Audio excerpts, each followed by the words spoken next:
এক এক করে ঊনকোটি না কামার জন্য সবাই যুদ্ধের সজ্জ সেরেছে। যদি যমরাজ ছুটে আসে তাহলে করব আক্রমণ।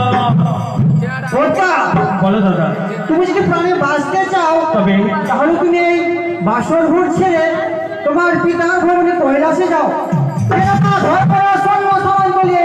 তোমার সঙ্গে যুদ্ধ করতে কি আসবে। বলে দাদা, কি বললে? হ্যাঁ। আজ যেন ধর্মরাজের সৈন্য সমন্ত নিয়ে সমস্ত কিছু যেন অস্ত্র ধারণ করে ছুটে আমার সেই সৌতলী পর্বতে। সত্যই বলেছে দাদা, আর বিলম্ব নাহি করে অবিলম্বে ছুটে যাবো আমার পিতায় কয়ে আসে।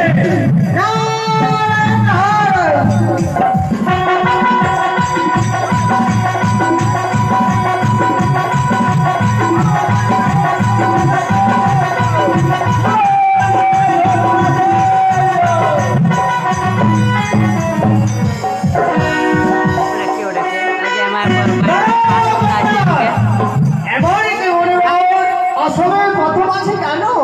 তুমি স্বর্ণ ছুটে চলেছি সেই সাঁওতালি পর্বতে। হ্যাঁ, কেন? সাঁওতালি পর্বতে শ্রীমান দুর্গাবল্লভ ভিতরের মৃত্যু হয়েছিল।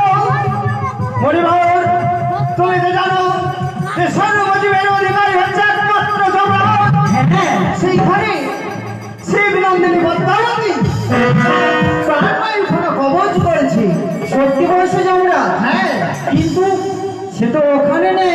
সে ওখানে নেই, সে নিজের প্রাণ বাঁচানোর জন্য পিতার ভবনে কৈলাসে গেছে। পিতার কাছে গেছে? হ্যাঁ, সেখানেই যমরাজ। তার কাছ থেকে আমি জীবখানা কবচ করে নেব। বেশ যমরাজ, বড় আশীর্বাদ। আজ যুদ্ধ নাগিনীর মিঠাই মশা।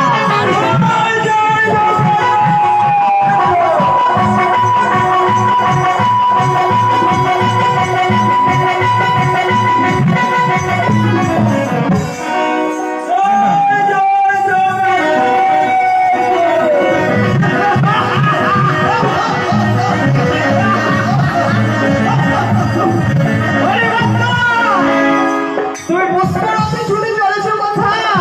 কেন আমার সিধুয়াতে? সিচুয়াতে তুমি লক্ষ্মীধরের প্রাণবায়ু খানা কবচ করেছো। করেছি।